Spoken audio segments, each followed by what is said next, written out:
Shalom Kids. ఎవరిది? బస్సులో కొందరు ప్రయాణికులు ప్రయాణం చేస్తుండేరి.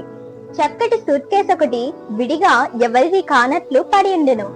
ఎవరో మర్చిపోయి ఉండవచ్చు. ప్రయాణికుల్లో ఒకడు ఇలాగు తలంచెను, నేను బస్సు దిగినప్పుడు ఎవరికి తెలియకుండా ఆ పెట్టెని తీసుకుని దిగిపోతాను. పెట్టెలోనున్న విలువగల వస్తువులు అంతా నా సొంతమని తన మనస్సులో అనుకొనెను. ఆయన పక్కనకొచ్చిన మరో వ్యక్తి కూడా అలాగే తన మనస్సులో తలంచుచుండెను.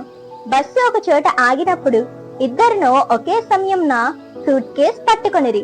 మొదటి వ్యక్తి సూట్ కేస్ నాదన్నాడు. రెండో వ్యక్తి ఆ సూట్ కేస్ నాదని ప్రమాణము చేశాను. వారిద్దరి తగాదా పెద్దదైనప్పుడు పోలీస్ స్టేషన్ కు వెళ్ళిరి. అక్కడ పెట్టెను తెరిచినప్పుడు అందులో మనిషి శరీరం నుండి నరకబడిన కాళ్ళు, చేతులు మొదలగు అవయవములు ఉండెను. ఇద్దరును అరెస్టు చేయబడిరి. ఇతరుల వస్తువులను ఆశించుట వలన వచ్చిన కీడును చూసారా పిల్లలు? ఇట్టి ఆశను మనలో ప్రారంభంలోనే తుంచివేయాలి. ఎదుటివారి దానిని ఆశించుటకు మన మనస్సులో ఎప్పటికీ చోటు ఇయ్యకూడదు. ప్రభువు నీకు ఇచ్చిన దాన్ని బట్టి సంతోషించాలి. అదే గొప్ప ఆశీర్వాదం.